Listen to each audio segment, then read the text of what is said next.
Precision strike missile. মার্কিন রণভাণ্ডারে থাকা সর্বাধুনিক প্রযুক্তির এই মিসাইল ব্যবহার করা হচ্ছে ইরানে হামলায়। লক্ষ্যবস্তুতে নিখুঁতভাবে আঘাত হানতে সক্ষম এই মিসাইলের প্রতিটি ইউনিট তৈরিতে খরচ প্রায় $35 লাখ। ইরানে হামলার প্রথম 100 ঘণ্টাতেই যুক্তরাষ্ট্র ও ইসরায়েলের খরচ $370 কোটি। প্রতিদিন গড়ে ব্যয় হচ্ছে প্রায় $90 কোটি মতো। ওয়াশিংটন ভিত্তিক think tank centre for strategic and international স্টাডিজের এক বিশ্লেষণে উঠে এসেছে এই বিপুল ব্যয়ের তথ্য। সামরিক বিশ্লেষকদের মতে যুদ্ধের শুরুতেই ব্যবহার করা হয়েছে 2000-এরও বেশি ক্ষেপণাস্ত্র ও বোমা। এগুলো আবার মজুত করতে লাগতে পারে আরও $3.1 বিলিয়ন। এতে প্রতিদিনের ব্যয় বাড়ছে প্রায় $758 মিলিয়ন। তবে এই খরচের বড় অংশই বর্তমান বাজেটে নেই। ফলে অতিরিক্ত অর্থের জন্য খুব শিগগিরই কংগ্রেসের কাছে যেতে হতে পারে পেন্টাগনকে। অন্যদিকে বাড়ছে মানবিক বিপর্যয়।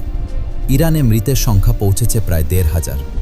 ইউনিসেফের তথ্য অনুযায়ী নিহতদের মধ্যে অন্তত 181 জন শিশু রয়েছে। সংঘাত ছড়িয়ে পড়েছে লেবানন সহ মধ্যপ্রাচ্যের বিভিন্ন এলাকায়। সেখানে বেসামরিক নাগরিকদেরও প্রাণহানির খবর মিলেছে।